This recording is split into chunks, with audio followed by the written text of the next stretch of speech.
Welcome back to Grief Inspired. My name is Catherine McNulty, and here at Grief Inspired, I help you find your path to happiness after loss.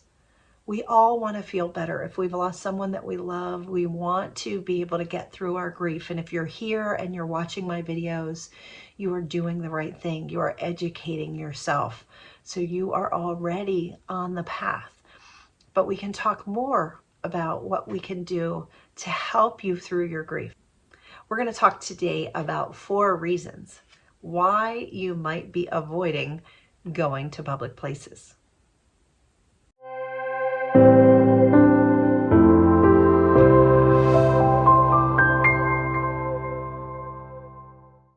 So there are 4 reasons why so many of us avoid going to public places. So I'm going to walk you through those 4 things, and then I'm going to tell you different ways that can help us get out of that so that you can go to the places that you want to go and you can do the things that you want to do.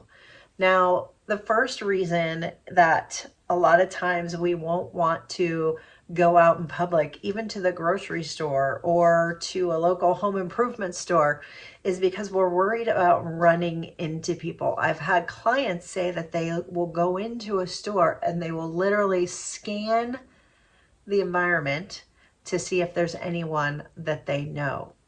So they want to avoid seeing anyone that they know. That's the first reason.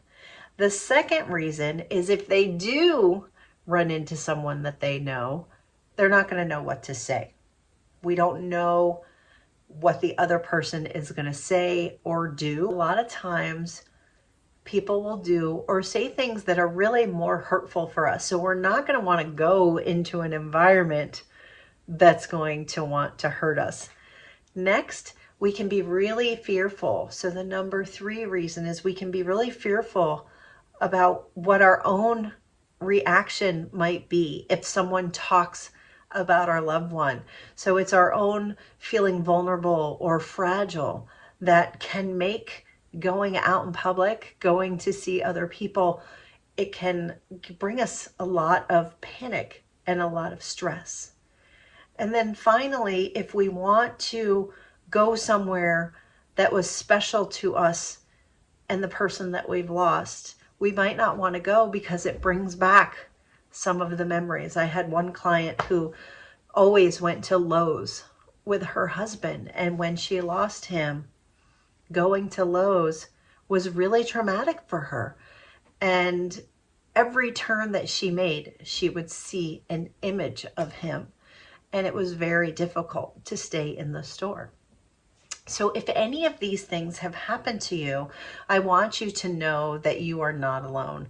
So many of us feel this way about getting back out there after our loss because there's so much that has changed in our life, and there's so much that really is out of our control. And when we already feel vulnerable and fragile and insecure, putting ourselves in a position where we potentially feel unsafe is really not something that we want to do.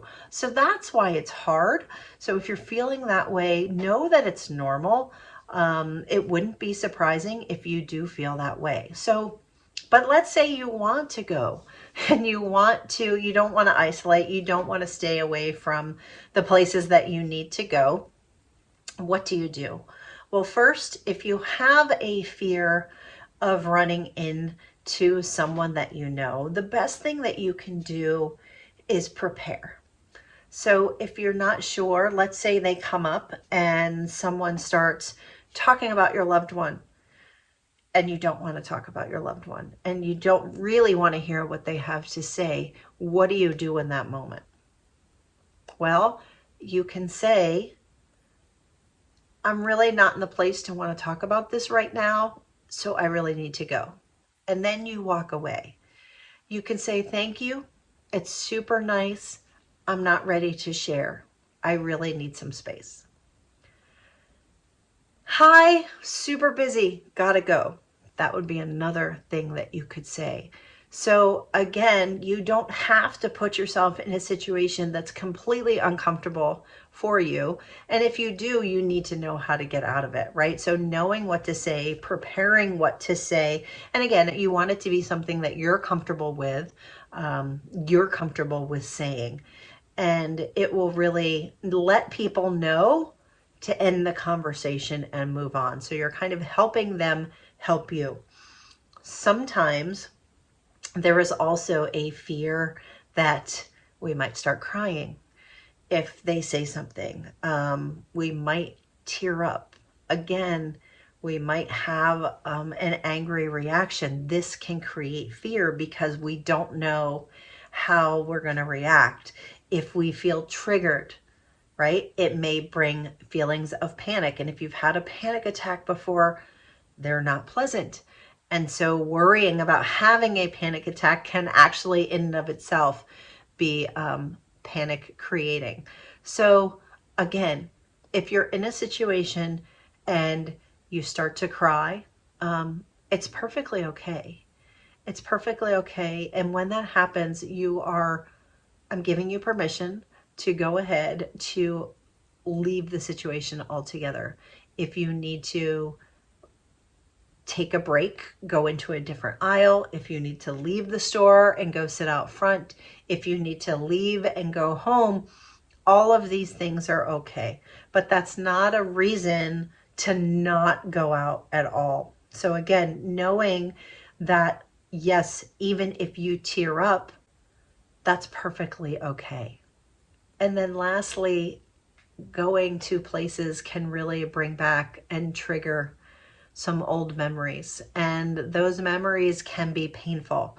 So if you have a specific store or location that going to triggers you and makes you feel very uncomfortable, makes you feel very sad and depressed, then you might want to first, you can avoid it when the feelings are very strong. And then over time, you can start to expose yourself, right? So if it's a particular store that triggers you or a particular restaurant, so you go slow. First thing you do is you go and you drive and you park in the parking lot and you just sit and you be with your feelings and you give yourself space to feel what it is that you're feeling.